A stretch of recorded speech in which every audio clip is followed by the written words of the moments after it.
our next exercise is 12-5, and this is having us calculate the cash payback period for a service company for two different locations. And the cash payback method tells us the expected time between the date of the initial investment and when we can expect to recover that amount in cash uh, for the total amount investment. So there's two different methods, and when we're looking at this, we want our investment is $975,000 for either location. It's expected that both will have net cash flows of $1,050,000 over the 7 years. Location one expects equal net cash flows of $150,000 for each year, and location two has unequal annual net cash flows. And so we need to determine the cash payback period for both locations. So if we're going to do location one first,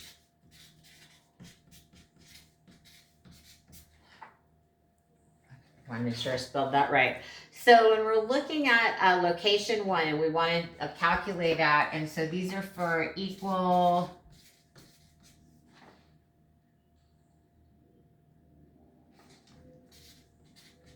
annual cash flows. All we have to do here is we're going to take the initial cost. So let me put our cash payback period.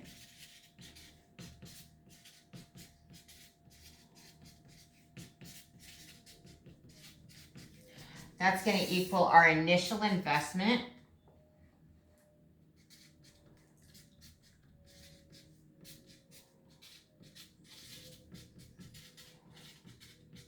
divided by the annual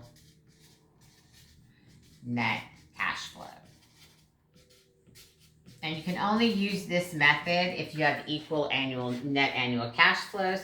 So we know that our investment is $975,000, and we know that the annual net cash flow is estimated to be $150,000. And so the company can expect to receive back their full investment at the end of 6.5 years. So they figure in the middle of year 7, they can expect to have their initial investment recovered. When you're dealing with unequal cash flows, basically what you're going to do is you're going to subtract each year's cash flows from the initial investment. So that's for location 1. We're looking at location 2. Okay, here we have the unequal.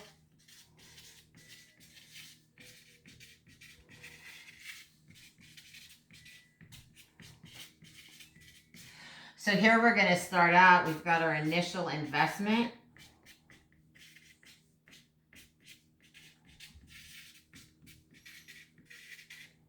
Which is still $975,000.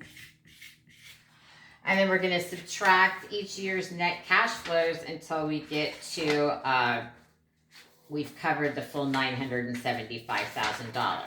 So we're going to take out year 1 cash flow. So in year 1, we will recover $275,000 of our initial investment. In year 2, we will recover $225,000 of our initial investment. In year 3, we will have recovered $180,000 of our initial investment. Year 4, we'll have the $175,000 recovered.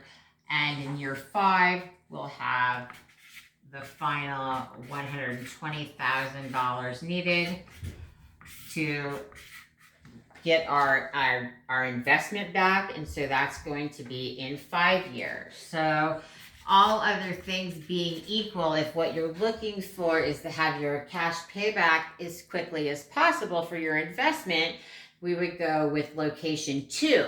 And the reason for this is that cash we have in our hand today is worth more than cash we're going to have a year from now. So we will have recovered our full $975,000 a year and a half earlier than we would with location 1, which gives us that money which we can then reinvest and have a greater return on. So that is exercise 12-5.